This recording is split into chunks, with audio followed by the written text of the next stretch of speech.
Welcome back, Flyers Nitty Gritty fans, to Getting Gritty with It with your host, Yariv, Wolok, my partner in crime, Vasili, Gianarakos, back for another episode. Vasili, how you doing, buddy? How you feeling? Doing good. Start of the week here. We just got a lot of Flyers topics to talk about, from a couple losses, a call up, a couple of young guys doing really well, and just a whole myriad of stuff, Yariv. So I'm doing well, and how are you doing, my friend? Well put. I like that little summary. I'm doing well, man. I'm doing well. I'm feeling good about the Flyers. I I have to say the energy around the team for me has definitely changed. Even like the way that they're still like the way they're losing these games, the players that are involved, the stories that are coming out, the different things we've seen the coaches been doing, just like little things like that. I'm like, all right, well, you see movement, you see things like happening, and it's hard to dissect what everything is, but to some degree you can see, you're like, okay, well, we've been waiting for a little bit of something here, and all of a sudden there really is. There really is something happening here. We don't know exactly where it's going, but you see that a lot of observation is happening internally, and it's so much so that it's visible, you know?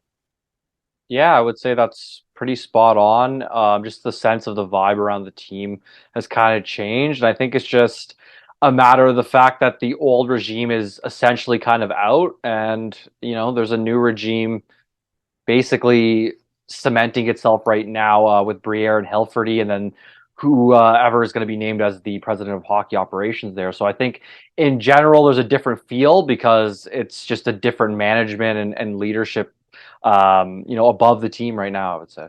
Yeah, no, absolutely, dude. Yeah, I didn't even mention Hilferty, and that's like that alone, yeah, is like it's like one thing after another. I have good feelings about what's about to happen here, even regardless of these losses. So let's talk about them. So the Flyers actually just lost a couple games in a row, which if you're in the tanking crowd, you're excited about. If you're the not tanking crowd, you don't care, because you realize it's irrelevant at this point, especially because the Flyers have been officially eliminated from a playoff position. They lose the first game 6-3 against Buffalo in a game where Morgan Frost obviously shines. And not just him, but it's still continuously led by the young guys, and it's very noticeable. And then another loss yesterday, as we record this, to the Pittsburgh Penguins 4-2. Another game where Frost made an impact, but with the return of Konechny, you start seeing the weapons that the Flyers do have: Konechny, Frost, Tippett. All these guys had to mature without Konechny around too, and it seems like that kind of helped maybe push some of this stuff forward, just sheer ice time. Now all of a sudden, you realize the Flyers do have some layers of scoring. The injuries are still there, right? They're missing a couple key players, and they still probably need to refine their offensive structure, their team a little bit more. But there is something here. There is something in the making. And I don't think that, that went away. And let's be honest. I mean, this is the theme of the episode. We'll go through him specifically, but Morgan Frost, at times has really carried this team momentum wise, which Tortorella talks about all the time, on his back, scored big goals, made a lot of plays, could have had more. And then you add that with the fact TK was already doing that all year. It was, it's like, it's the right way for us to lose. And I would say if you're smart, you're kind of into the tanking thing at this point. Yeah, I would say, at least for the tanking in general, so far, and right now with these last two losses, it's pretty set in stone. They're going to be locked into seventh place at this point. So no matter what, win or lose, or like unless they run the table or kind of lose every single Oh, game, I don't think there's their going to be. opponents actually have to win, which they have not been doing. Yeah, I don't think there's going to be much of a change in terms of like the seventh spot. They're pretty much locked in. For this Buffalo game, and just to get into a bit of a recap, obviously 6-3 loss. Frost, like you said, kind of the main catalyst. Unfortunate in the sense for the Flyers that they actually do control a lot of the play. Like the first period, they mainly controlled Frost scoring first, and then Buffalo gets a bit of a late goal. And then Buffalo starts the second period off very strong. They get, I think, 2 or 3 goals in 2 minutes and 21 seconds, something along those lines. And then after that, it's just hard for the Flyers to make it back. Frost does put another goal in, and it's a really skillful play. Both of them were really nice goals, just in the sense that he's using a lot of his puck handling to kind of create the chances for himself. I think that's really his skill set in general, but we'll get into him in its own Specs, we have our own topic on him, but basically, after that kind of 3 goal span, the Flyers, even though they do put pressure on the third, they can never get back. And then Alex Tuck with a hat trick as well for the Sabres. And then for the Pittsburgh game, kind of a fluky start for the Penguins, right? They get a shot that's a point shot, bounces off the glass, hits Ursa in the back and goes in, which is unfortunate, especially since the Flyers started off the game well, and actually had some nice forecheck and some shifts going. And then the Penguins from there kind of just take control after that fluky goal. They get a lot of momentum. But you got to give the Flyers credit. They do, battle back and they do show some resiliency. Obviously, Konechny scores one. Morgan Frost again with another one as well. So just in general, I mean, there's good signs for the Flyers. They don't get wins, but I mean, if you're looking at the tanking crowd, obviously a good thing. If not, I mean, there's not much else really you can ask for to see some younger guys do well. They do fight back and show resilience. So that's kind of what we said about this team all season, right? They don't show any quit even when they're down in games, right? So that's a good thing for a young team and good signs all around. Yeah, dude. And that was a great breakdown. And the details within there about how the games are so up and down, like that felt like a Flyers Pens game. That was not a game that the Pens walked away with easily. And that was a must-win game for the Penguins. Like that was not a game that they could afford to lose. Same with the Sabres. Like I'm sure that they are still in their mind chasing the playoffs. Like these are must-win games for them, and yet you still find the Flyers finding a chink in their armor constantly. And if they didn't have those kind of like little spurts where the Flyers, again, they lose that that structure and the decision making. And Tortorella's talked about it. That's what I think he keeps referring to, that is a work in progress. It's like we do play well, but we do have these breakdowns and they hurt us a lot. And again, he brought it up when he talked about Sam Ersan, not giving them that extra save when they needed it. Because he's like, we were breaking down there. It's not his fault. But, we obviously were breaking down. We needed a save. We didn't. Yeah, and I would say they gave up a lot of odd man rushes, which is going to be tough for a young goalie. Against the Penguins was insane. Yeah, they gave up a ton. Like their defensive play wasn't the best. And correction for me, it wasn't Frost who scored other than Konechny. It was Delorier. I'm thinking of the goal that he got taken back. Where he did score one, but then they kind of called it back for goalie interference. That was there. Like immediate, Yeah, but he did get a really nice assist, actually, Frost on that Konechny goal. Him and Farabee kind of set up on the power play with like low to high play where it goes up to Farabee, back to Frost, right to Konechny in the middle for the slot. Konechny, man, hasn't missed a beat since he's come back, has looked just as good, which is very encouraging to see. 2 goals in 2 games. He's probably going to hit 30 goals, and that's good for him, right? Because we never thought, or never knew he was going to make it to that point and even get back from the injury. Yeah, I thought he hit 30 already. He hit 29. He's so close. Yeah, and we'll talk about Konechny in a little bit, and totally agree. So let's move forward. Ronnie, let's move into the future games here. And we do have a piece of news that just came out. So for the next game against St. Louis, Ronnie Attard will most likely be in the lineup. He gets his call up, and it's not his first taste of NHL hockey. But this kid, I mean, look, he was drafted as an overager. For those who are not aware, I think he was 21 even. I think he was pretty old. Yeah, he was pretty old, and 21, third round pick. I believe. Yep. Yeah, and he was a guy who broke up later. Huge booming shot, really good size, 6'3", mobile defenseman, kind of like what Phil Myers we thought he was going to turn into. We were hoping that he'd have that big shot, the big body, the ability to move. He has that down. He's got a great energy and attitude, and I mean, he's scoring goals. I mean, the way he produced in the NCAA, where he puts up double digits in goals per season, he's doing that in the AHL as well, very quickly. He's definitely been one of their best offensive defensemen all year, and a guy that I think the Flyers are optimistic can make the NHL, at the very least as a bottom pairing defenseman. Kind of reminds me of like Andre Mazzaros a little bit. Maybe that's a little weird for me, but that kind of reference where I kind of like that because it's like his offensive game is good, but it's like a sneaky good where it might not be like your top offensive guy, but he has a plus shot, is big, can defend well as well. So. Yeah.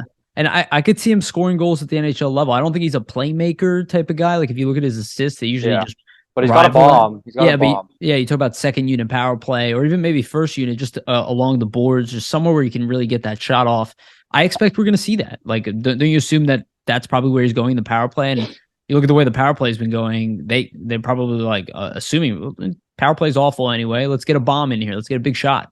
See what Yeah, why happens. not? Why not try it out? And I mean, you lose Ristolainen anyway, who's day to day, which I'm guessing Great probably point. is I forgot to bring why. that up. Yeah, so it's probably why they call him up, just because there's an injury as well. I know they were looking to get him games anyway, so maybe it was a foregone conclusion it was going to happen nonetheless. But even with a guy out, it makes it easier for the team to bring Adder up. And Risto was on the power play, so I assume they might just put him into kind of that slot that he was in. He was more like at the net front, but then the last couple of games, Risto was actually up at the point. So I'd imagine though with Adder's skill set, why would you bring him up and not put him on the power play? Yeah. Especially with the shot and just the fact that the power play's been terrible. So it's not like you're breaking up anything that's been good for you. So you might Yeah. as well put him in there, see what he can do. I'd be interested actually because they're running a two defenseman with York and D'Angelo. I'd be interested to take D'Angelo out and put York and Adder just to kind of see what the two Mm. young guys look like. And I mean York. Or not York. I mean, Adder is a right-handed shot as well, Yep. so Yeah, it I could should have kind of mentioned work. that. It could kind of work out with York because he's left-handed, so it's just passing off for like one-timers and stuff. So I'd be interested if they try that. Yeah, and again, that's why I was referencing the film. Great point. And yeah, I think we probably will see a little bit of that. I think we'll see him with Provorov. Yeah, I think they'll probably test that one out for sure. Probably try him with Sanheim too. Maybe they just rotate him. And just kind of see how it fits during a game. Because I imagine he's not going to just get one game. You know, I could see him getting a couple here, yeah. especially with Emil Andre. We'll talk about him, you know, and his success with in the AHL. I imagine they probably want to give him a longer look here, but it is really cool to see that he's up. And this is the fun part of all of this, right? It's like you get to see Adder, you get to see Forrester, who obviously blows away people's expectations, right? You get to see Denoye. And honestly, I think the most telling thing, you know, people keep referencing people who won't be around. Um, you know, obviously a guy like Bellows picked up on waivers. I don't expect him to be brought back, right? A guy Yeah. like Lazinski, he's signed already, and I like Lazinski, but you can see that Torts is not like the fact they're not getting looks here when there are available spots at forward. It tells me like those guys are for sure. I think they're still evaluating Kevin Hayes, you know, to some degree, but you can see the guys who are being kind of relegated to not playing much, not playing in big situations, not playing at Writing's all. on the wall in a sense Yeah, for a lot of guys, and even Tortorell's comments, like in press conferences, right? Like he specifically said about Lisinski, he just hasn't seen enough. yeah, So when you but hear something like that from the coach, obviously it could be to push him, but him just mentioning that in general, if he doesn't see it eventually, that kind of spells it yeah. out, right? So But here's the thing, though. I will say this as a caveat to Lazinski. It is not the end for him because he had a pretty serious injury again. And this is the problem with him and Allison. This is why I believe Allison could stick around. I really hope he does because he's used. When he's healthy, he's used. So yeah, I don't think he would get anything longer than a 1 year contract, obviously. But I do think that they would consider giving him a 1 year. But you look at Lazinski, you know, he had all these injuries. If he can come in, he's obviously very good AHL player. So I think if he doesn't play with the Flyers, he'll get a shot somewhere else in the NHL. But he has a chance to kind of heal up and try it again. And he'll be part of the conversation, but he'll be, you know, his spot is not penciled into this team for next year, unfortunately. yeah, And I think that's a little obvious, right? definitely. Yeah. All right, so let's get it on to another piece of big news. Disappointing news, but like I don't know if it's necessarily disappointing. It's more of like I don't even know if it's disappointing. I think it's more of like I'm glad. Like let's not risk anything. And it's Couturier gets shut down by the team for the season. Again, this was a team decision. This is not a Sean Couturier decision. You can see that I'm sure he was consulted to some degree, or at least told of the decision, right? But I think they really were just like, hey, this is not something we want to mess with. Not a huge incentive to getting you playing this year. We don't care if we win these games. You're not conditioned. While he's played practice and whatnot, he didn't have a training camp. He hasn't played any time. He hasn't played hockey at all. And this is the most intense part of the season where people are gearing up for the playoffs. I just completely agree with the decision. Not 100%, but like I'm 90% there. Like I'm with you. Sure, part of me wants to see him and give him a taste, but you know, I don't doubt Sean Couturier's skills, and we'll talk about that in a second here. But what do you think about the decision of just, you know, shutting him down for the year? I totally understand it just from the sense that okay, he already hasn't played all season. there's what at this point, like 6 or 7 games left. So, with 6 or 7 games left at this situation, you're kind of playing teams that have been playing all year. First off, you could be playing playoff teams gearing up for the playoffs. Do you really want to put a guy in there that isn't up to pace in terms of the speed of the game right now and risk a re-injury, right? So that's where the Flyers are coming from in that situation. And I mean, Couturier obviously extremely disappointed. I have some quotes from the press conference with him about this, and he stated literally, "It's extremely disappointing. I've been working hard all year to put myself in a situation that I'd play again, and I'm not. So obviously, I'm disappointed. I almost feel like I let down the team. It is what it is. It's an organization team decision." And then he also said, "I appreciate it. I understand where they're coming from. I just feel I'm at the same risk right now as I would be next year. For me, it's just hard seeing guys getting banged up here at the end of the year, playing through some little nagging injuries where I'm 100% and I have to watch from up top. It's kind of tough on the morale."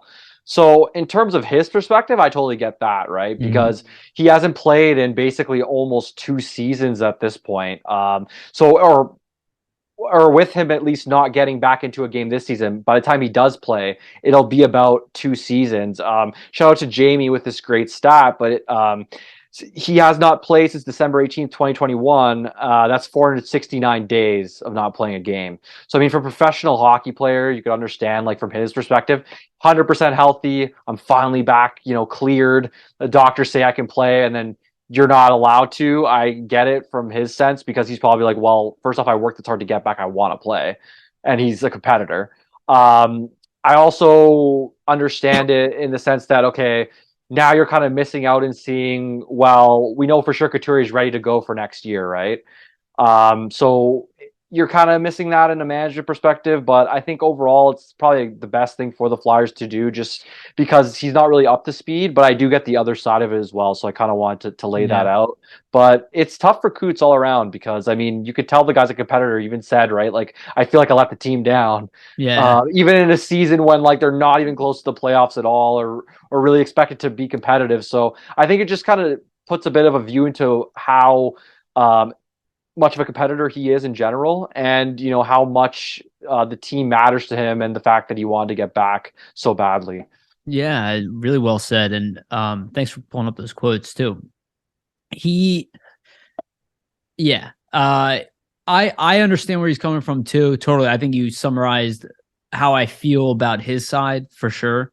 My whole thing is just like, I don't buy that the likelihood of you getting injured is the same now as it is later. I don't buy that. Yeah. I think the longer recovery will give you more time. It definitely is not going to hurt. And I think he's most likely, it's only going to incentivize his off season and everything he does. He knows it's not like he was being told, "Hey, you're not playing next year either. We're not really sure if you're ever going to play again." They said, "We think you're ready. We just think it's not necessary to do this. It's a high risk, and you'll only benefit from the extra time." I agree with that, and reason being is because at least if you start off next year, training camp, all fresh and anew, you're in a situation where everybody and the rest of the league is also at the same pace, same level as you are, right? And that's what Torch said, and I think he's spot on. I agree with that. From Couture's perspective, it's obviously tough. You could tell the guy really wants to get back in there. But it really is what it is, and it wouldn't have changed the outcome much for the Flyers nonetheless. It's more just kind of like a morale thing for Couturier, and if anything, just like an indicator for Briere to say, well, Couturier looks good, we can pencil him in there, right? But nonetheless, you never know what's going to happen, right? So I'll say either this: way, if he was ready, like, and you have Coots back, like legitimately, then there's a good chance the Flyers would have won a good hand of these games. So I don't know if the organization is really incentivized to put him in this, because I'm not saying that he is going to be there when he plays this, but he is an X factor. And let's go into the fun part about this news. Is, you talked about his motivation and drive and all that stuff, and we all know this. Okay, like, if you've been watching Couturier since he got drafted, you know Couturier is, who he is. The coaches, on the other hand, like, they know him from the background, they know him from seeing him on TV, but they really need to get to know him on a more intimate level than we do. And obviously, watching his persistence to come back, This is the first time for sure, I think that we really heard anything from Torts on Coots because he didn't really evaluate Coots at all. And then, conversation with Shaw in his press conference, you can just hear these guys gush over Couturier. And you hear the way Torts is talking about Couturier, and you hear him say like, well, one that he loves that he's upset and all that about wanting to come back, but you can just see he's like, Torts doesn't break normally, but when he starts talking about line combinations for next season, when does he ever answer a question about something beyond the next game? Which, by the way, is what most great coaches do. Is that they won't even talk to you about what's in the future. It shows he's excited in a sense, right? Exactly. He's penciling guys in. He already knows Atkinson. Let's be honest. That's biased. He knows Atkinson. So does Shaw. And you can just see that he can't wait to see this guy. He was skating as well, actually, Atkinson, in practice. So that's a good sign too. That's awesome. Yeah, that's good. Good to note. I actually didn't know that. And then just to add Shaw, and you hear Shaw's comments where specifically he goes, I'm pretty sure I'll be able to learn from him. And the way he talks about his attention to detail. This is, I do think, all speaks of captain material. Yeah. You can't name him. You haven't seen him playing games. You haven't seen him lead this team.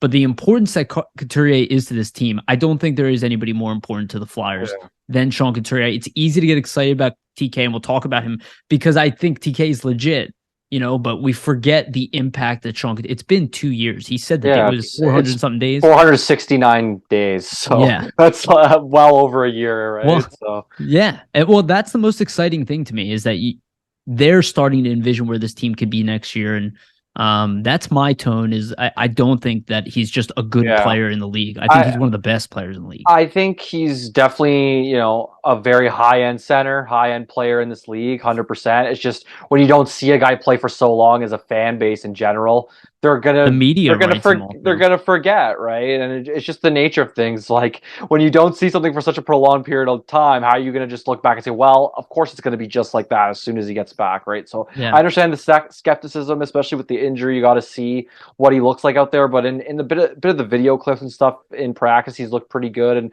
almost like the Coots of old. But we'll obviously see once he gets actually into some game action next season.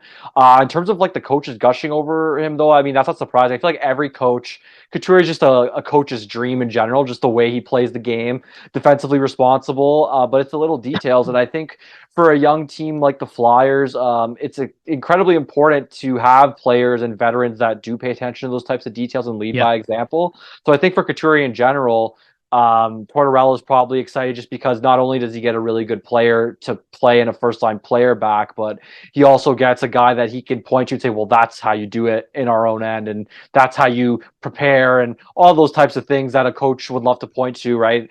Almost like captain material, as you're saying. And then another thing, too, is you hear Tortorella put a quote out like, this guy's a whole different animal. He just wants to play.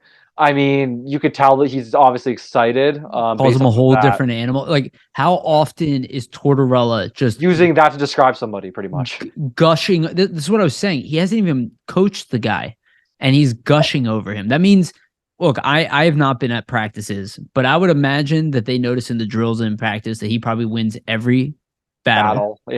Every single one, because he usually does. And just his impact immediately, and probably an impact on the players around him. He is a guy who has carried this team on his back at times, even when Giroux was here. So, I don't want to get ahead of myself because we don't know about the health and all that, and that was the point of seeing him, and I get that. But I just think this was the right decision, and I love what you said about practice, about him pointing. I think that's already happening. That they're pointing, they're like, oh, he's also the best face-off guy on the team by far. Like, probably helps a guy like a Cates who needs some help in that area, right? They probably see all that and they're like, man, how many of these situations have we lost in season that we could win? Like a lot of these critical things. And then I have Noah Cates to put out there as a back-to-back. And now Frost is putting stuff forward. It's like, it makes you think, and it doesn't make you think, oh, is this Stanley Cup contender? But like, how good is this team really? And Tortorella has brought it up quite a bit. You try not to use excuses, but how good is this team really? We haven't seen that in the stretches that they've been healthy, which is like kind of now, and as they're building, they're actually not that bad. They're probably middle of the road, bubble playoff team. But with some adjustments and more work in the off season, and They could be a guaranteed bubble team. They could be or at least where the Penguins are, right? But heading in the right direction. Or at least where Buffalo is. Like that's not out of reach. Or even Detroit, right? Like you're young team, you're building, you're close to making it, and once you add a couple more high end guys through the draft the next couple of years, there you go, right? You pop. So there's a lot of I think things that you're looking at in terms of the way the team is moving forward, and just building things with young guys, and also a guy like Couture coming back that you could look to and say, okay, there's a new sense of optimism surrounding the team. We kind of were stating that to start the podcast, right? It just seems like things are changing for the better in a different way versus how the past couple of seasons kind of been like anything and everything that's going to go wrong will. It's kind of seems like that's changed over a little bit anyway. Yeah. And look, this has been the incremental growth you're looking for to see things trending in the right direction. It doesn't mean trending into Stanley Cup contender immediately. It just means you don't know exactly how much the team progresses. Sure, they could stagnate, take a step backwards. I don't anticipate that. But when you see that, you expect incremental, and that means I expect them to be better next year. Like I do expect that. Like I don't expect them to be worse next year. Yeah, if they are, then I was wrong, about where the team is. Yeah, and usually, well, obviously it depends the moves they make in the offseason. Like if they subtract a ton of players for some reason, then it'll be sure tough. If there's a fire sale of some sort. It'll be tough, but it's possible. I would say, at least if you look at Tortorella coach teams, usually it's a natural progression up. So like I wouldn't be surprised if they're better next year. Who knows to what extent, but they're definitely most likely, at least under his tutelage, will improve. That's just what the track record has said kind of throughout his career. Usually the first year he misses playoffs, second year they make the playoffs typically. So that would be amazing. I would love to watch play of hockey. That's what's happened with his teams. I mean, he said himself, we're a little bit out. He hasn't acknowledged anything like that, but obviously he's challenging players and saying that for a reason too, right? Yeah, absolutely. It's an interesting situation where this team is because Tortorella is not going to be honest 100% with us. And he's also going to be saying things that are strategic. So like, while he is, I think, more honest than everybody else, and I think he's strategically honest, like he's honest about things that he knows he can't lie about. And I don't mean lie. I mean like that we can't be bullshitted on, because there's no point to bullshit us, because it'll lose the relationship. And I see that. But I wonder, when Tortorella was in Columbus, were there massive changes after he showed up on the roster? I believe, I'd have to go back and look at like what the roster looked like the year he took over. Good question though, right? That's a good question. I mean, we'll have to look. Honestly, maybe that's a topic we pencil in for next episode. We can bring it up and do some research, but I'm interested. I don't want to speak to it because I'm really not sure what the roster looked like. It's years ago at this point, over 6-7 years ago, right? But I would be curious to see what turnover does look like from that initial roster kind of he manned in Columbus, and then what the second year team looks like. I wonder, like, did they bring Panarin in to start that second season? I wonder if that's what the big change is.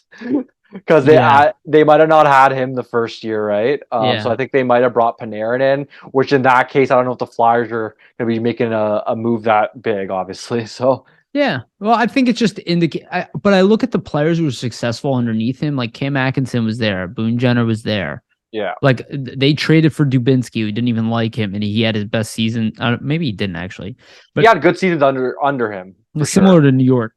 Yeah, but again, I don't remember like them trading out a bunch of guys and being like, "You don't work here." It was more like players didn't want to play in Columbus. They kept Bob. It's kind of more changing the culture because it was like just such a losing environment, I think, really. Yeah. Which is kind of what the Flyers were the last 2 years, essentially. So if you're bringing in a guy to fix a losing environment, I guess Torts is the guy, obviously, and his track record showing it. So. Yeah. I'm just not... it just doesn't speak to me that he comes in and just asks for fire sales. I just don't expect... I expect changes. I think we kind of know who the players who are not in his favor. Yeah. I don't think everybody... For sure. Like, it's not like they traded Seth Jones and Werenski or anything. I don't even know exactly when they were drafted during his reign. Yeah. Would have been drafted. Yeah. And so I guess that's a perfect segue, because you mentioned having Bob, and let's get into the fact that, the one of the most important pieces for this rebuild is taken care of for the next I don't know, 15 years potentially if we play it right. I know that might sound excessive, but you just look at the combination of Carter Hart, Felix Sandstrom, who's had some games, better games of late for sure. Sam Ersan, who we've seen lights out this year. And then when, Fedotov, we don't know what's going to happen to him, but Kolosov is out there too, the youngest of the group.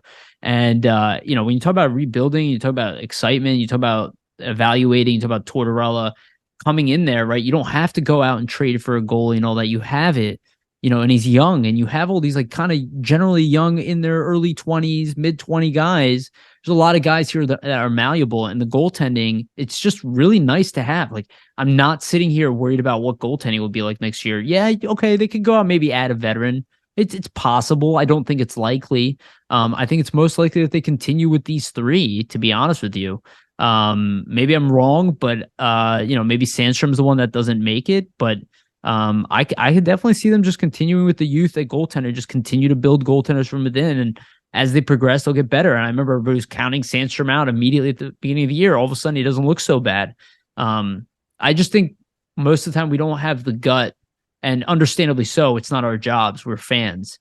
To stick with a development process is really tough, and it can take longer than you want. Yeah. But I think it's the right avenue. It's going to be interesting. I mean, the Flyers, in terms of their depth, goaltending wise, I don't think they've ever been in this good of a position, probably Not in you. franchise history. They really, I mean, have compiled, like you're stating, just guys that look like they're going to be at least NHL caliber goaltenders, right? Like you already have three.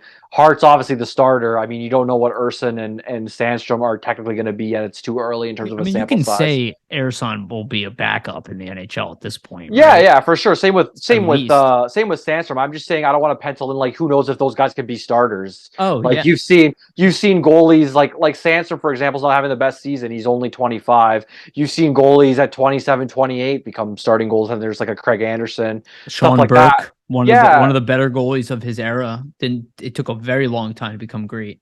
yeah, that's what I mean. So like with the goaltending position in general, it's usually like a slow rise. It's a slow kind of curve. That's just kind of how the So position let's is. get rid of Carter Hart at 24. Any- Top of the list. Anyways, it's like, at least from my perspective, as somebody who's played the position, it's a very mental position. So when you're a younger guy, it can be tougher to kind of handle the pressures that come with that, because literally every single shot, if you fuck up and let it in, it's on you as the goalie, right? So Right. like that's why it becomes, a very mental and mentally tough position. So for a young guy, I think as you navigate the NHL and learn your place and position in the league and kind of what works for you and what doesn't technique wise, and also just like how you square to shooters and things like that.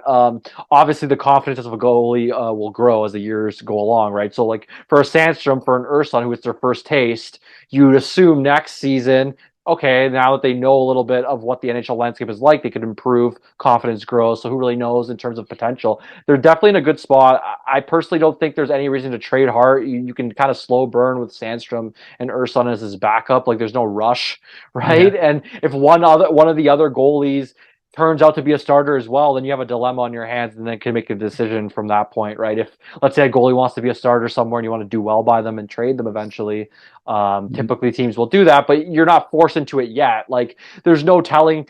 Like we're saying, you could pencil in Urson or you could pencil Sandstrom in to be backups, but there's also, if people have heard of Jim Carrey, I'm sure, legendary goalie, had a great first season with Boston, and then never amounted to anything afterwards. It was just an AHL goaltender. Like look at the Hamburglar in Ottawa, right? Same thing, Andrew Great Hammond. So like reference.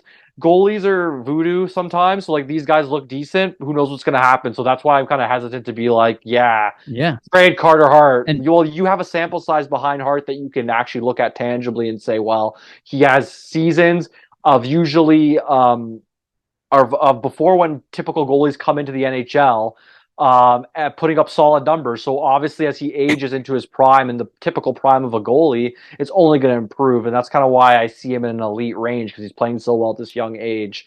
Obviously, as the years go by into his prime, it's only going to get better. So it's an interesting thing. I think one thing though to mention is, and we always kind of forget to mention this, is Sandstrom's actually signed with the Flyers next season. oh, he is signed. Yeah, seven Okay, hundred good. seventy-five I thought he was a thousand. UFA So for some reason. he's signed, but what it is it's only a one-way deal next year. Oh, right. So there's no way of kind of getting him back and forth, right? No, that's not what that means. Sorry, I'll correct you. Or no, like It's one way. that's a financial thing. Yeah, That yeah, means yeah, if one he way plays deals in the in. minors, he Yeah, gets yeah, yeah, paid NHL rate. yeah, But he exactly. does have to pass through waivers as My well. mistake there, but No, yeah. it's all good. No, and I also want to mention Nolan Meyer, which nobody ever talks about because we don't know much about him. He's only 22 years old. He did just get a contract, I believe, with the Phantoms.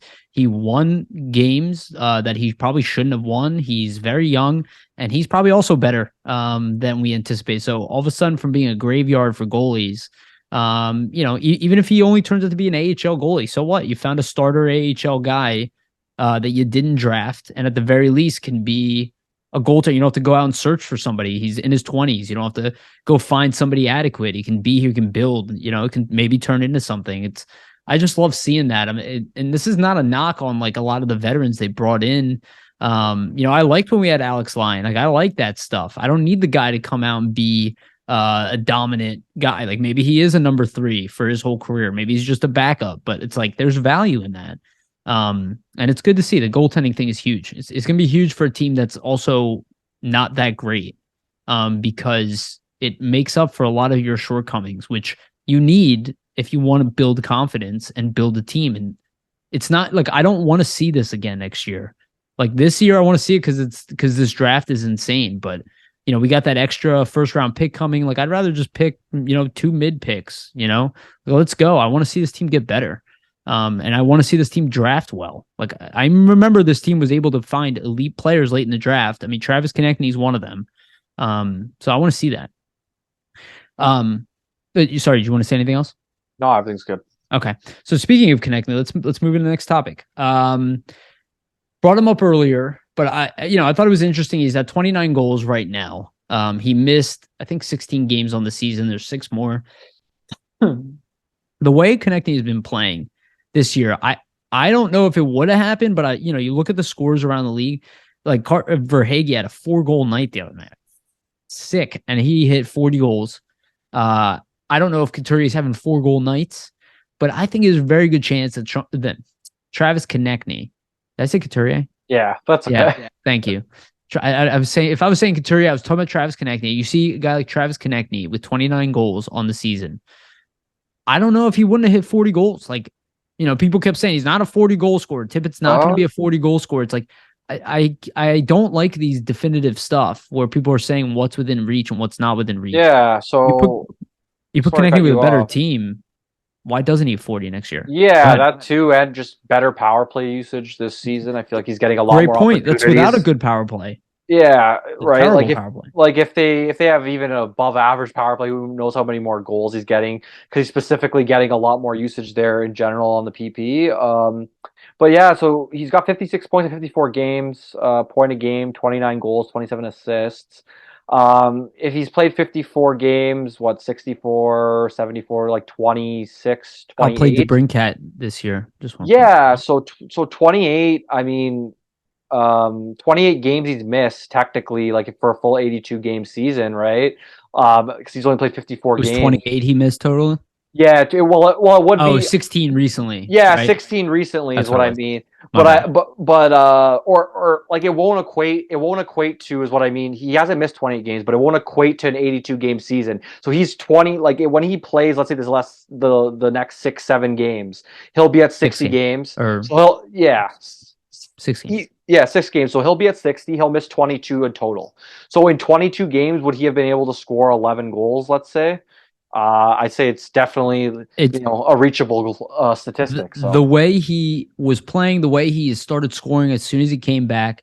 Again, he had a long drought there too. I don't know if he's going to hit 40. The point is that the man is capable of going on that type of pace. Yeah. If you put him in the right environment, can he get more than 40? I don't know. I have no idea. But scoring is up all around the league. The skill is there. Sure. And it tells me I don't like this. He's a secondary scorer on a great team. I think that's bullshit. I think the way he's been playing this season, at least, he would have been probably top line on majority of teams in the NHL. It shows by his production. He's legitimate top scoring threat during a game. Hopefully he can continue next year, but I think he's been building towards this. Like nobody's even talking about the fact that the guy is clearly much better than he's been in the past. It's More not. consistent, more aggressive, more mature physically, and hungry. It's not even to the goal scoring per se or the scoring in general. I just think if you watch him on the ice in terms of the way he's like controlling the puck more often. First off, he's asking for the puck. Like they're deferring to him way more often. So you see the confidence in his game in general. But also they're not just deferring to him.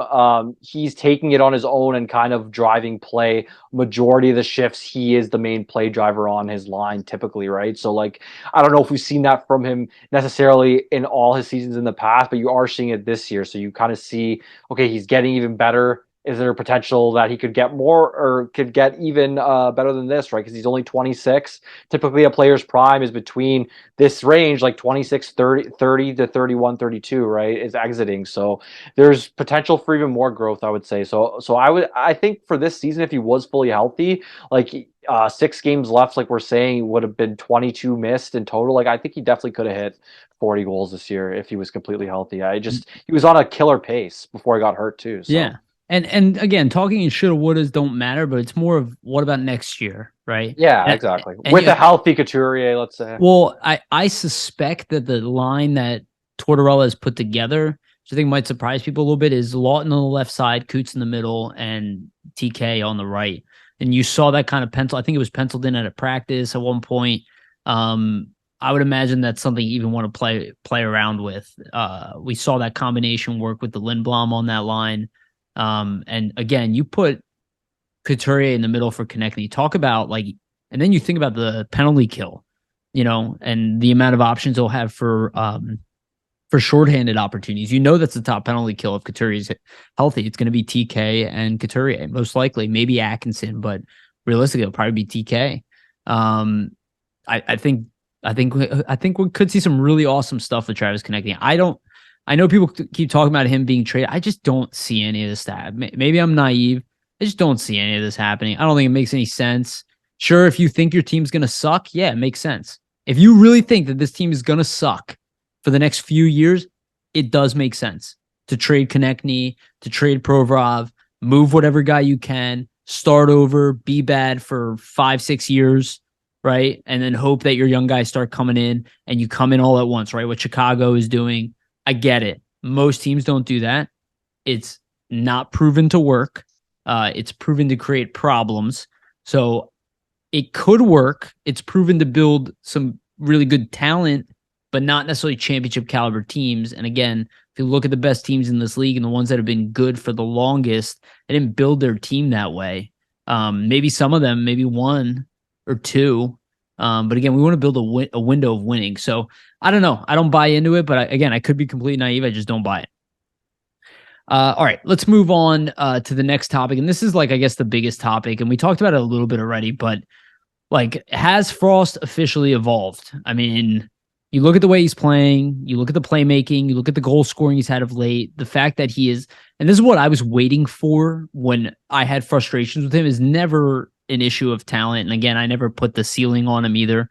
But it was, is he aggressive? Does he want the puck? Does he believe he can take the puck into the zone and win? Is he trying things? I think this is what Tortorella wanted to see from him. Again, your role as a playmaker, an aggressive point producer.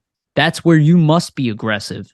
And I think I've seen them from him, and he's attacked the middle, which you can say about every player on this team that's done well this year. He's a player who's fearless of the middle. And I don't think this is just a coincidence. He's been doing this for a while.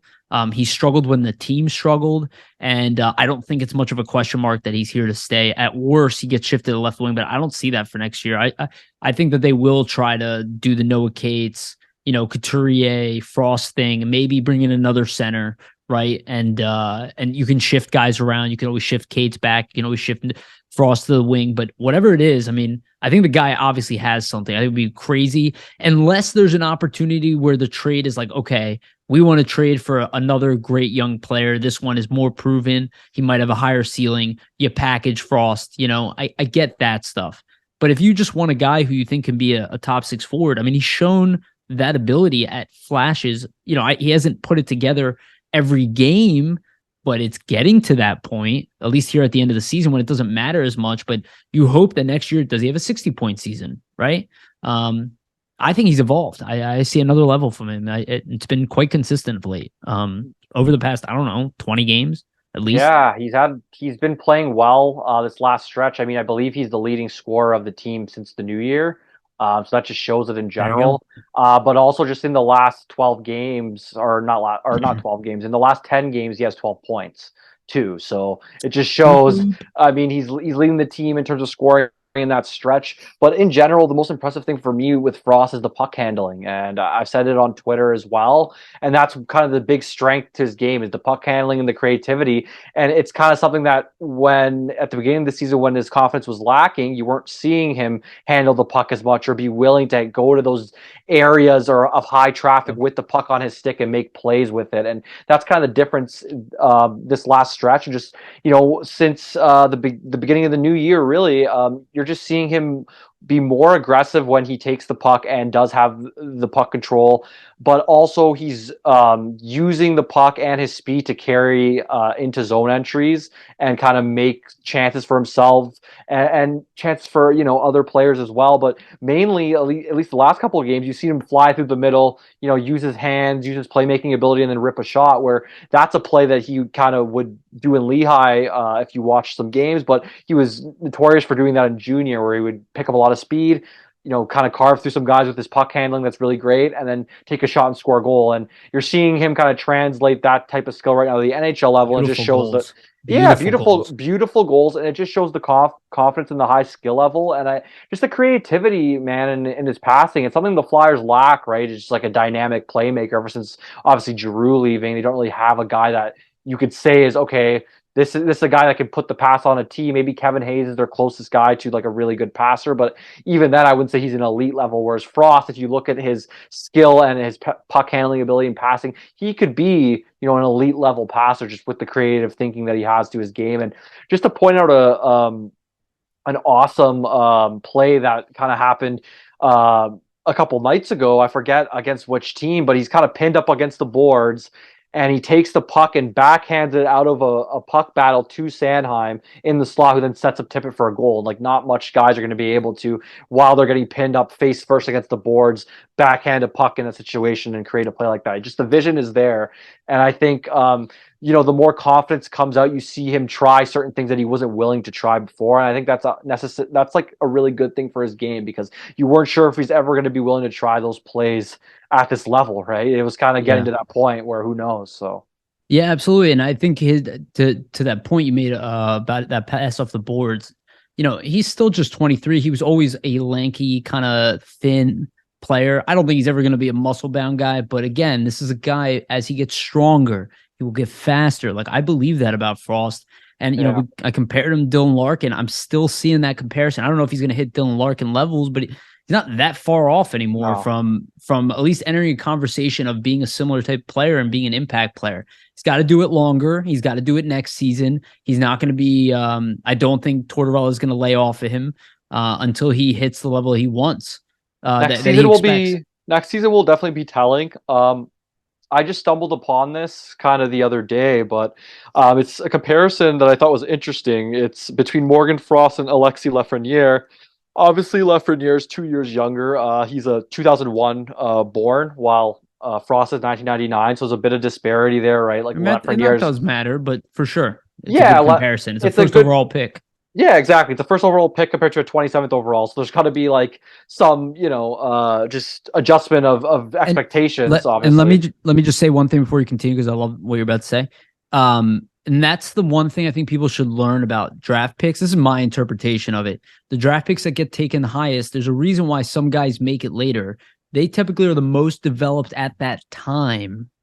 Some players develop later, right? So doesn't mean he's going to hit first overall caliber stuff here, but the expectation is that their game was nowhere near as NHL ready as a guy taken first overall, or even in the top 10, right? Top five, Yeah, top 10. Those yeah. guys are typically more NHL ready than everybody. No, Sorry, continue. exactly. So for Frost, right, in 75 games this season, he's got 42 points. For Lafreniere, in 76 games, he has 38 points this season. So Frost technically outscoring Lafreniere, and Lafreniere's on a much better team than he is. Obviously, though, there's some other interesting aspects to it. And what it was is Lafreniere has almost played essentially 3 full NHL years, right? So his first season he played 56 games, second season 79 games, third season 76 games. So his first year in 56 games, 21 points. Second season 79 games, 31 points. This season so far in 76 games, 38 points. Total in 211 games played, he has 90 points. Lafreniere. Frost, I mean, he's played 20 games in the NHL 19 or 2019-20 for 7 points. Then the following year, only played 2 games, had that injury. Last season, played 55 games, had 16 points. This season in 75 has 42, but overall in 152 has 65.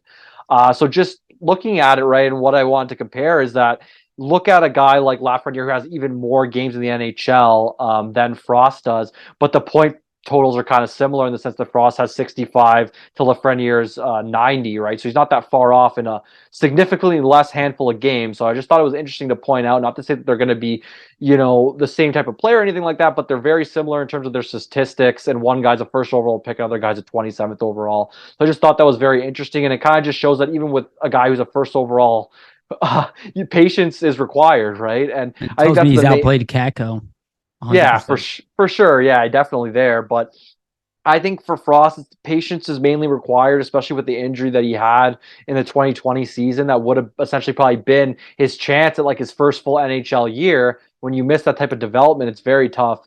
And this is really his first full actual NHL season. Like last season, he did have 55 games, but he was back and forth between Lehigh and the Flyers. So this technically being his first full rookie year, I think there just is a patience required, right? And then another thing I also want to bring up about this is I if you do want look to say at Kako's having a better year this year. I thought he has 16 goals, 22 assists, so about the okay, same as so Lafreniere. So it's sh- good. Pretty good. shout out to Kako. I mean, 96 points in 234 games.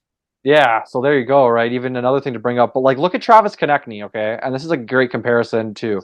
He had 28 points in his first full year, 70 games. The second year, he had 47 points in 81 games. The third year, he had 49 points in 82 games. And then the next year, 61 and 66.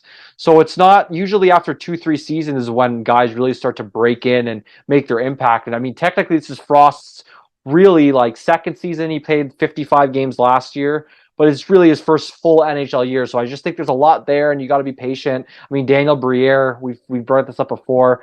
Very similar type case, right? Where like the first couple of years, very skilled guy in junior, but it didn't translate. And then with Frost, or with him, I mean, it ends up translating later in the career, obviously. And I think it's kind of the same thing with Frost, where like at first maybe he's going to struggle to figure out where he kind of fits, but I think when all is said and done, and you're kind of seeing it now, once he gets his confidence behind him, you're going to see him kind of evolve into that next level, which we're seeing right now, I think. And I think next year's a big year for him, man. I think it could be a breakout potentially, even more than this season. Dude, let's hope. And again, I don't discount off season. I've seen players, and I love that comparison you brought up.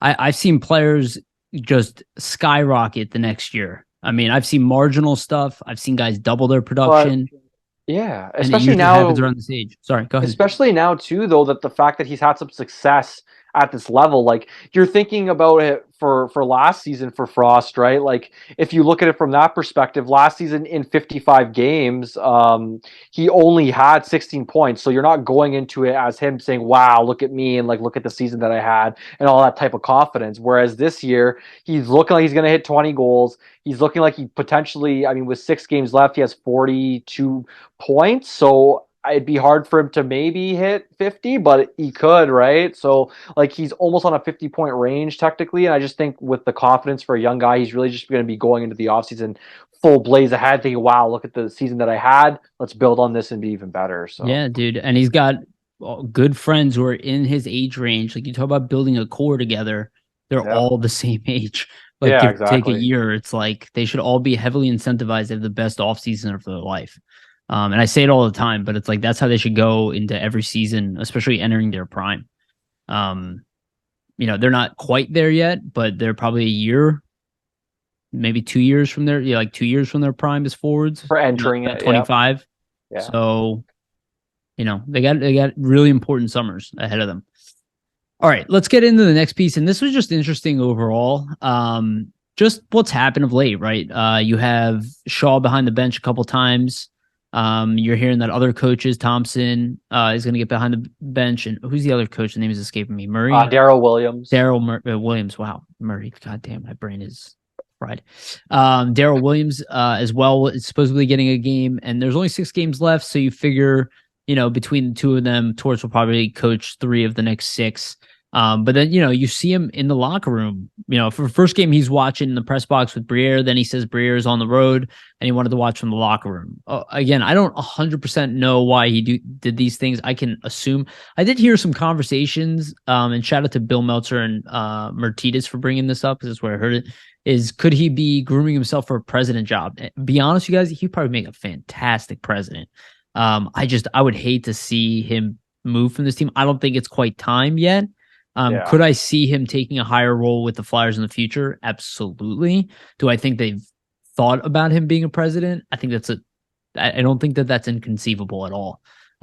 Just because he probably could do it, but he did say this is going to be his last coaching job. I don't think he'd want to go out after 1 year coaching the team. I think that's something that could happen at the end of his tenure. Such a passion to, like, on the bench and behind the bench. You could tell for coaching. I just don't think they said he was killing him. Right. To be up there. Right. I just think it's interesting, obviously, because he said it was his first time he really got to evaluate together with Danny in this kind of situation and kind of bounce ideas off each other and talk about the future of the team when they were doing so. So I think that's obviously an interesting thing, because they're probably looking and evaluating and saying, okay, like, who are guys that we're definitely keeping for sure?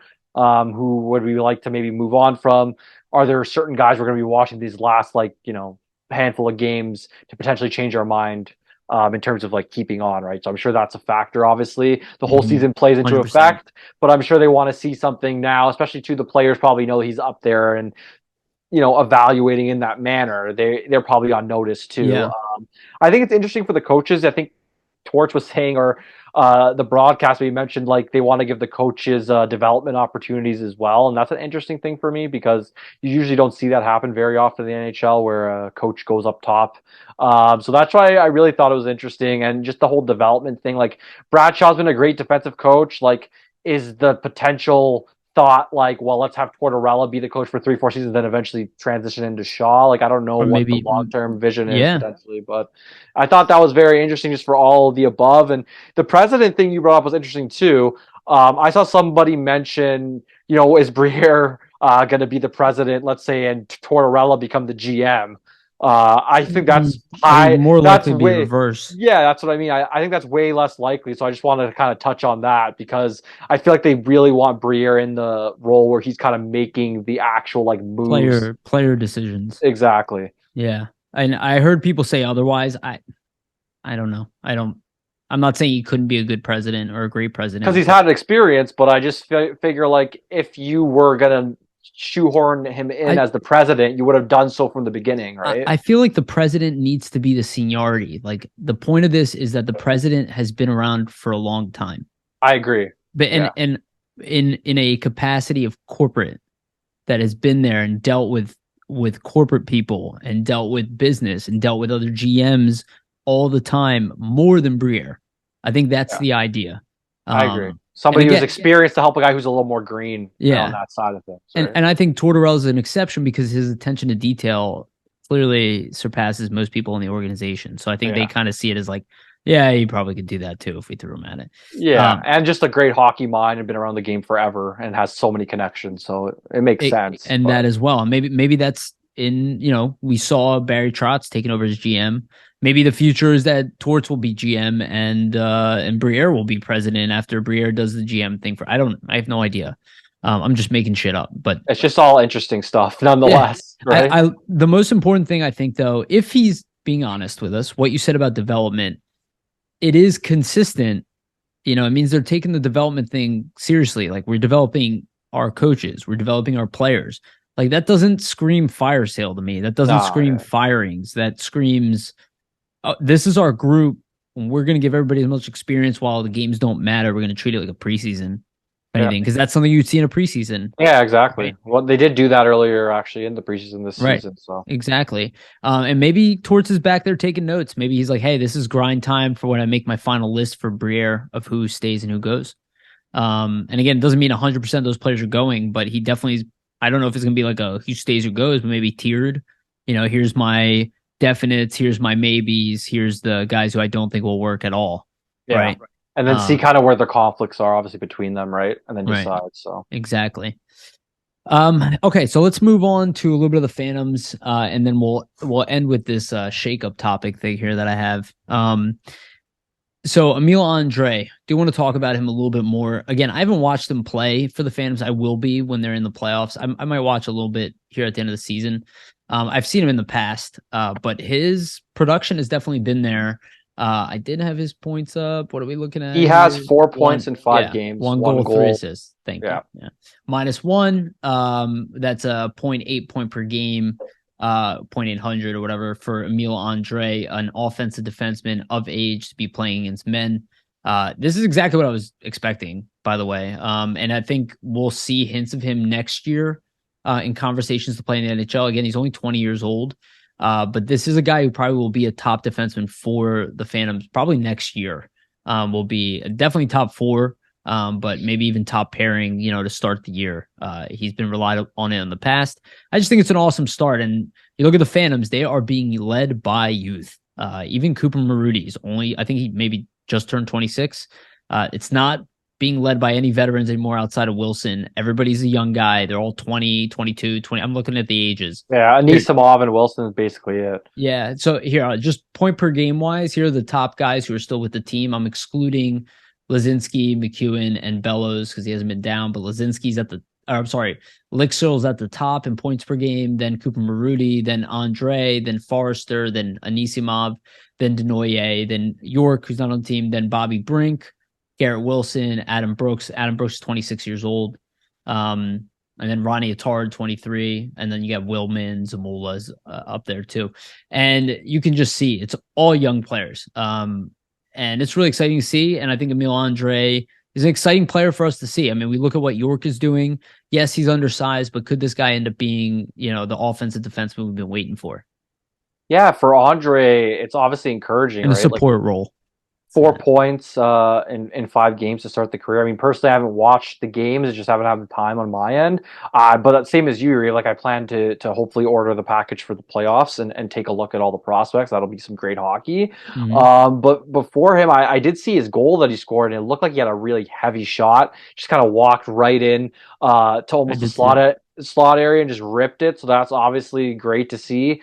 But I think, at least from what I've kind of seen, people I trust in terms of watching the Phantoms mention, they have been saying that he's looked pretty good defensively as well, for just coming, and starting off in this new ice surface. So I think that's a great thing too, right? A guy kind of comes into this new situation and adjusts pretty well on the fly. So I think that only bodes well because he's still technically in an adjustment period. Like when you're playing in this small ice surface, the way like you do your gap control in terms of offensive players coming in and pressuring you, totally different with the angling and just like the space you're leaving, just because the ice in Europe is so much bigger, so it's done in a different way. So I think just to see him adjust in that manner only bodes well for the future. I'm interested in the playoffs to kind of see what he does. I'm also interested, if he has a great run, if you don't maybe see him challenge to make the team next season, because it's not like he's a super young defenseman. He will be 21 years old, and we've seen guys of that age make it before. So I wonder if he starts well and has a great playoff and a great camp, if he doesn't make his impression and they try to get him in there, because Tortorella showed in the past, right, if a guy's playing well and he thinks he can help the team, he's not afraid to give him the time and give him the opportunity. So yeah, he's a February birthday, so he just turned 20, so he'll be 21 mid of next year. So I do agree. I think he'll get a good look at preseason. I just think numbers wise, unless there's bodies moved, yeah, exactly. I just don't know. Maybe, I mean, he could be a lot better than we anticipate. I suspect talent wise he is. It's just really his 5'9", even though he does weigh 180 plus, which is really good for a guy who's 5'9" at his age. I don't know. I feel like they'll be more hesitant to put him in Yeah, the NHL quickly. But that's a good point as well. You got to see, I guess, how he adjusts in the it's, playoffs, to your how he point, so far plays. so good though, right? Yeah, how he plays with all the physicality, because I'm sure in the playoffs it's going to be upped, and then you kind of want to see how he handles that, because obviously it'll be more physical than it was from in the Yeah. SHL there. And So and the AHL playoffs will be a very physical test, like definitely as agreed. physical as the NHL playoffs, most likely as Probably physical. more, to be Yeah, honest. yeah, they're gonna be Just running, dude. So, and he's a guy who's used to this. He is not a soft player by any no. stretch. In fact, he plays bigger than his size. And I've seen a lot of content on him over the years of people being like, "Yo, this guy is not supposed to be the best defenseman that Sweden has for like these junior and he is. Like And he he is. outplays Yeah. all of their top prospects. It's just his size. That's really, I think, That's limited why. his That's what potential I mean, and what makes it projected. interesting to me, because like obviously the size is something that could hold him back, but I just think at every level so far he's done such a good job of exceeding and like getting his skill set to come to the Right. forefront that I wouldn't be surprised if we see him, making an Yeah, I impact think in you're the right. NHL sooner than not. And for Phantom stuff, I just wanted to mention as well, since Tyson Forster's been sent back down, he has a goal and 3 assists in 4 games played. So I just thought, continuing his strong play. So I just wanted to mention that, like obviously the confidence from the NHL level has shifted down into Yes. the AHL as well. And he's So been putting up points every night. You see his name on the score sheet, and I can't wait for him next year. He looks so good, and I yeah, think Tortorella is also like he's a guy who could be much higher in the lineup next year than we anticipate at times. But we'll see. We'll see the health situation. All right, so let's get this is the last topic. I have it as 2 topics here, but it's essentially one topic. So we talk about timeline on the Flyers rebuild. What is it? Trades at the end of the season will indicate a lot of that, but I want to talk about this. I guess there's one notion around it, and I guarantee we're going to hear it a lot, especially as we approach the off season. This idea of like making like a shake-up trade, like shake up the locker room and all this. I just have to say, I hear this every single time that the Flyers have struggled. At no point have I ever seen it work, a shakeup. All I've seen it ever do, and it makes sense to me, is tear the locker room further and further apart until you bottom out, which we have seen. We've seen a shakeup here. You can say it made the team better, not really. It kind of just made them horizontally about the same, and then progressively worse as the culture just started to erode. This idea of making trades because they're a larger impact on your team, I don't think makes any sense. Making a trade because the trade makes the most sense, the best value return. You have a trade where you're like, well, look, we were going to trade these guys, and the return is it's not a great return. We're not really winning these trades. Maybe we're breaking even on them. They're not going to move the needle. But this trade, it's gonna be a win. It's going to be a win of a trade. And I feel like that's the type of trades you look for. You don't look for the type of trades to like shake things up. And the reason I bring this up is the Provorov thing. I don't know if he's going to get traded or not. I have no idea. If they trade him, so be it. We move on. But I look at, again, we talked about this off camera. The way that Tortorella uses him, the only thing I've ever heard is him defending Provorov. He had some minor criticisms of him here and there. He still uses him quite confidently and the most. And I see this idea of like shaking it up, but like what kind of shakeup is that? It's like, oh yeah, the guy that we like the most and we're using a ton and didn't say anything bad about. Yeah, we moved him out and we just want to rely on you guys because he just didn't fit our plan. The only way I see like a shakeup like that happening is if the guy doesn't want to be part of this, which is possible. It is. I've heard rumors of that. I don't know if I buy them, but I've heard that he doesn't want to be here. And if that is the case, you have no choice but to trade him. That's a different story. Now you're backed against the corner again. I would hope that we don't have any more of those. yeah. And I don't get the shakeup thing. I get them making trades that make you better. But the idea of like moving Provorov for like a younger guy and like a 2nd-round pick or something, or like I don't get it. I don't get it. I get it if you want to tank, but I just haven't get that feeling that that's what's happening here. What I get the feeling is that, hey guys, we're in the process of it right now. We're openly telling you that this has been a rebuild for a while and it could take a while. We're not sure. Like But that's we'll the see sense how it I got. goes, basically. Right. We'll see how it Yeah. goes. And we just hired a new GM. So everybody kind of, he's going to do better. Yeah, Right. we'll see like what presents themselves in the offseason, what kind of opportunities are to add. You never know what's going to happen. I think in terms of the shakeup move, like I think it's something that's widely, brought up in all sports. Like let's say there's a stale Can, team. can I stop you for 1 second? Yeah, The sure. last time I heard a really big shakeup was when the Flyers went to the Stanley Cup and then traded Carter and Richards and then put another decent, good team together, obviously, and got Couturier. Those trades were advantageous. But the team didn't get better. I want to make that No, clear. they didn't make it back to the cup final, so technically no. Getting better would have been to win the They cup. shook So up the locker room, and again, the locker room has been worse since. So yeah. that So just who really knows? Yeah, but for the shakeup move, I mean, my thoughts are you don't make a trade for the sake of making a trade. You make a trade that makes sense for your team and for the value of your team and for the vision and the way you want to build the team, right? So unless you're gonna trade a player and it makes sense with okay, this is what I want to do. This is the way I want to build the team. Let's say the player doesn't fit, or in your insight there that you kind of brought forth, Yariv, let's say the player doesn't want to be here anymore, then you kind of have no choice, right? But I just don't think that the Flyers are in a position, especially after kind of years of losing trades with Chuck Fletcher, to just make a move for the sake of making a move because it's been so bad it's here. We got to time. trade. Yeah, it's Yeah, it doesn't time. doesn't make a lot of sense. And like I guess the last shakeup move you can go back to is I'm assuming you were referring Atkinson. to Atkinson for Voracek, and not to say that that didn't work out well for the Flyers or Columbus, but it really It hasn't. was a wash. Yeah, it really hasn't worked out great for any team. So it just kind of shows like usually those moves a lot of the time might not work out for both teams in a And lot of senses, and right? and just to add to that, the word out of Columbus, by the way, is that Jake Voracek was the glue of their locker room, not the nonsense that I heard here. Yeah, and then also the same was kind of said with Atkinson, right? He was a glue guy on their team in I'm sure he general. So was. yeah, I guarantee they're both great guys.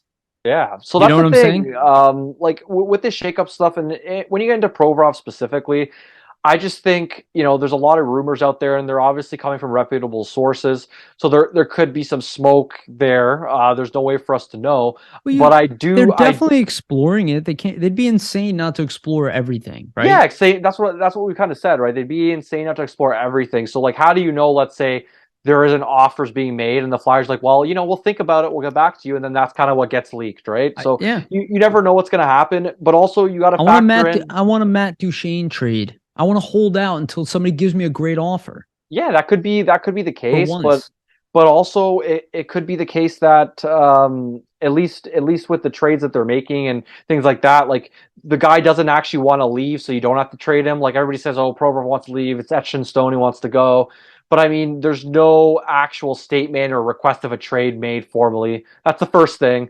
The second thing you need to mention is, I That's a mean, great point, by the way. yeah, the second thing you need to mention is, I mean, in an interview that they had recently with Mertidis, I think it was Provorov one-on-one with him, he was saying that, things haven't been going well, and obviously he's frustrated and wants to win because he's a competitor, and that makes sense, but he still wants to be here, and he wants to be a Flyer and wants to see things through with the team when they get better again, right? So the player said that publicly himself. He has not said the opposite of that, so at least of what's on the record, that's what you have to go with. I mean, rumors are rumors. Who knows what's actually being said behind closed doors? We don't have the Yeah. insight on that. But I just think until it happens, I mean, all it really is speculation, right? Because there's been speculation behind them trading him for about 2 seasons now, and it hasn't happened yet. So Well, it's just at this point, obviously, until what happens, it's very speculative.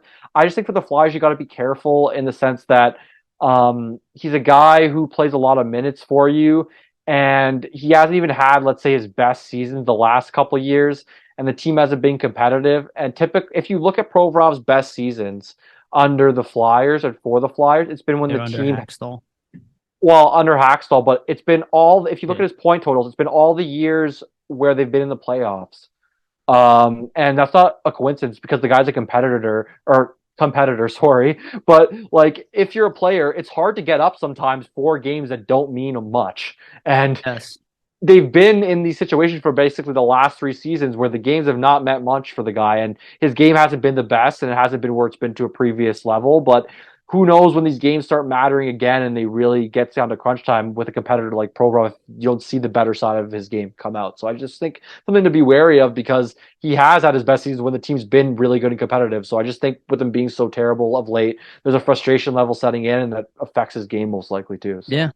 Yeah, and look, I see them exploring it. I see them exploring trading D'Angelo, who also wants to be here, and Risto wants to be Even here, and Sanheim, to be honest. I Yeah. think they'll explore all of them. I'll be Yeah. honest with you, like you have to explore. But again, I think a lot of these like rumors, they're circled around the Flyers are tanking Yeah. for the future here. So yeah, they're gonna want to get rid of Hart. They're gonna get rid of TK and Provorov. You know, all the stuff that all the fans outside of this city want to take off this team.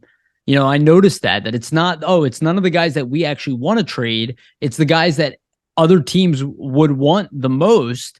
So obviously that's what we're going to trade. We're going to trade the most valuable things on our team. That is only true if you're fire sailing like what Chicago did and you're just restarting completely. Yeah. I don't see us doing that. I see us more along the St. Louis route, where we move the guys who are UFAs, we move the guys who are around 30, and we keep the guys who are in their early 20s or mid 20s, and we build with that group for the next 5 years, see how that goes. We kind of said this off the air, and I mentioned this, like, if, this is Provorov, I believe he has 2 years left after this, or is it 1 year? I'm not exactly sure. I think he has 2 years. Yeah, so they're upcoming on a potential time where they can extend. So like if they get into conversations about those extensions and then he says, well, you know what, I'm not sure yet, and I don't know if I want to sign back, then maybe that's where you get into those explorations, because from just a asset management perspective, you're not going to let your best, potentially most valuable trade piece on defense just go for nothing. So that makes sense, right? Because as a player, he has every right to explore his options if that's what he wants to do. So who knows? Like we said, nobody's in these rooms that are, where these conversations are actively being held. So it's really all speculation at this point. I just think the Flyers need to be careful in this situation if they are going to trade him, because at this point you're almost selling low on him, because we know that he could be much better. Yeah. So I just think they got to be wary, because let's say you sell low and you don't get what you really could have, and then he goes and blossoms and has another 50-point season or high 40-point season, and then you're wondering, oh shit, right? So yeah, I think you just got to be careful. And we're not Arizona. We're not sitting here going, oh well, we don't know where our stadium's going to be, or we're hoping Austin Matthews is going to become available and we'll sign here, and it's like we're not in that position here. At least I don't feel that. All right, that's all I had. Do you have anything else? Not much on my end. Just, as usual, articles at some point coming up. So stay tuned, everybody, for those. But that's awesome. about it. Awesome. Again, thank you everybody for listening. I think this was a good one. There's a lot more to come, especially changes, and I'm sure next episode we talk about something surprising. I love this job. Well, whatever this is. Again, thank you everybody for listening. Thank you again, Vasili. Please keep commenting. Please share our stuff out. Rate it, Spotify and iTunes. Whatever you guys can give us is a huge help. But 5-star ratings are obviously tremendously helpful. And the likes, the comments, all that stuff's been amazing. Please keep it up. We are reading everything. And it does kind of in some ways make it into the show, just like topically. Again, thank you everybody for listening. We love you. And remember, always stay gritty.